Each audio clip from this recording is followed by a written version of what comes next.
Hey, what's up guys? So in this video, we will see how to change date and time on the Huawei Band 10. Now to do that, first of all, just make sure that you have paired your Huawei Band 10 to your smartphone through the Huawei Health app.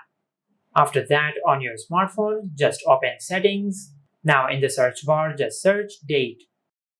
Now just tap on Date and Time. Now from here, just disable automatic date and time.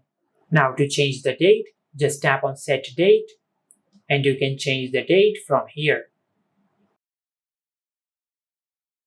Now just tap on done. Now as you can see, we have successfully changed the date on our Huawei Band 10. Now to change the time, just tap on time and change the time from here. Then select done. And this is how you can change the date and time on the Huawei Band 10. Make sure to like, comment and subscribe. Thank you for watching.